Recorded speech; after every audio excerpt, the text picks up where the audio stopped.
Our next guest on The Informer is the CEO of the Fresh Supply Company. His name is David Inderias, and we're going to talk to him about the establishment of the APAC Provenance Council. David, welcome to The Informer.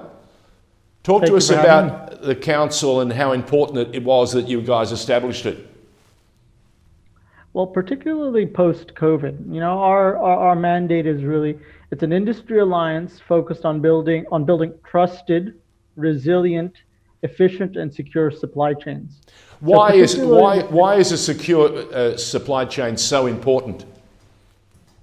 Well, it's really about integrity of the product that we are exporting. It's about our nation brand and the overall, Australian beef, for example, or Australian, whatever the product is. We have a really strong reputation around clean, green, and safe. So regardless of the political circumstances, how can we best protect those kind of unique value propositions against our competitors? So Now, you're the executive chair of the industry body. So that means you have an added role. You're the CEO of the Fresh Supply Company, but you're also the executive chair of this industry body that's looking to make every step as solid and as positive as possible. Is that the mission statement? Is that the idea, as you touched on a moment ago, integrity and making sure that everything you do is solid, so that there are no fluctuations, or if there are any, that you can get on top of them ASAP? Well, integrity means a lot of things. Integrity, and another word comes to mind, which is also resilience, right? So again, you would have seen during the COVID sort of scare, there was a lot of flight shutdown, there was a lot of extra product, and then things opened up, and there was different political side of circumstances. How can we make sure that, number one, we've got eyes on what producers have got, what their supply capability and production capability is. Yep. How can we maintain the premium value proposition of what they've got, and how can we make sure that when, say, if things are temporarily shut down, but when they open back up, how can we make sure that consumers in export markets are primed and ready, primed in the sense that they understand that they have a reason to purchase these products. Australian Manuka honey is the best because of this. Our grass-fed, or say, channel country grown beef is naturally organic and always has been, right? That sort of thing. David, you know that you touched on a subject, a very touchy subject for New Zealanders, when you mentioned that Manuka honey in Australia might be better than theirs. We work with look, in my look, there are a lot of great products. Yeah. It's really this, again, a product is only a commodity until we can tell the story of how great it is, and that it's, no pun intended, consumable by the consumer, the story, right? So look, there are different brands with different stories. I think you're also buying, with a large company, it may be a Comvita or a company like that, and you're saying, I choose to buy into the solid nature of this company's been around for several decades, and that's what I want to buy into. Or there may be a smaller brand and say, I like the way this looks, I like the content, I think that's a great product, and I think that suits me better than another product. So also, you touched on something there that's very important for me, and that's authenticity. If you know something is authentic, you'll keep returning to that source. Tell me why the Fresh Supply Company has become this powerhouse now behind the Provenance Council. Well, look, I think we're always searching for economic value, right? Uh-huh. I mean, you can trace things till you're blue in the face. But remember, the primary production sector, these guys, before we talk technology, these guys are on the back of horses, mustering cattle, or growing things out in fields.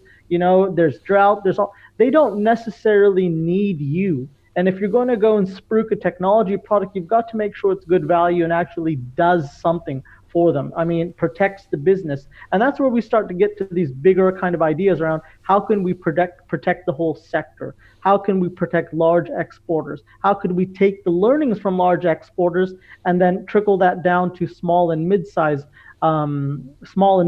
producers? How can we also make that benefit us domestically as Australians? I mean, all our premium stuff is just shipped off and Australian consumers can't enjoy them either? No. How can we make sure that food is safe, that food is fresh, that we don't waste our precious resources, right? And how can we make sure that our export allocation is sufficient, or that we can maintain prices so we don't have huge volatility? And then lastly, remembering this is where we come around to the payments piece.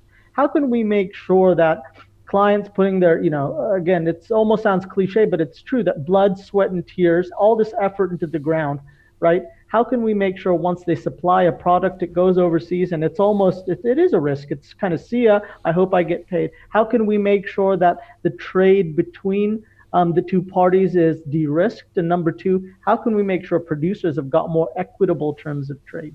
So if someone places an order and it leaves port, can a portion of that be paid, right? So technology comes to the aid here. Things like blockchain, things like new technology that's being developed even as we speak.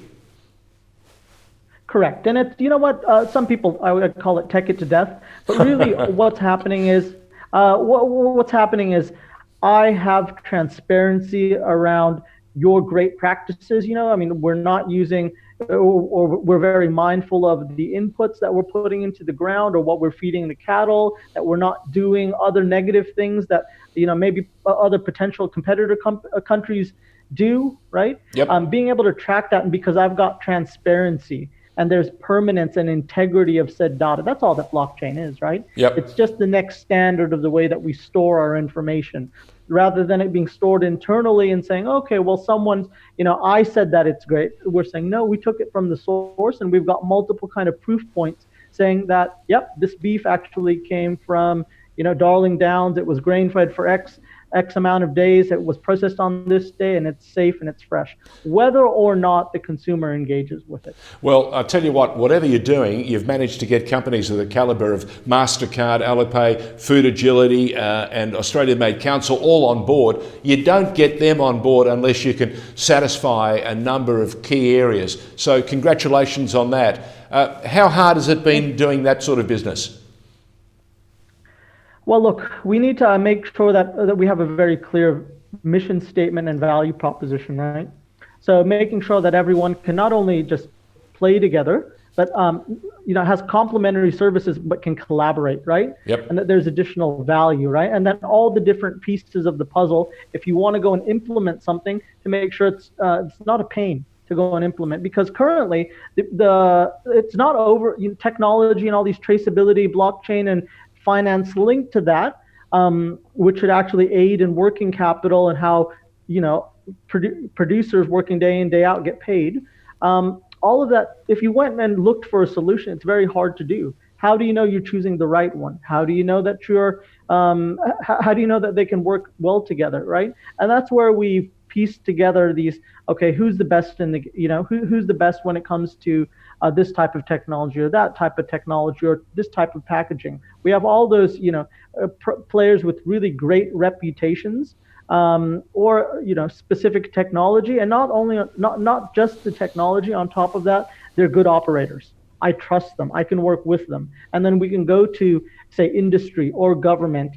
And those are big projects that are coming out, and you will hear about them in the coming months for whole of state solutions. How do we make sure that it's de-risked and that potential taxpayer dollars are safely spent in benefiting overall industry going forward? Yeah. Well, David Inderias, it's been terrific to get a bit more background about what's happening with the Fresh Supply Company, with APAC Provenance Council, and also some of the things that you are planning for tomorrow.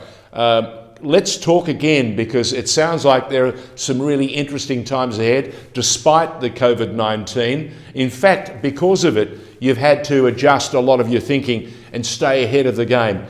Long may you continue to do it, and thank you for joining us on The Informer. Thanks so much for having me.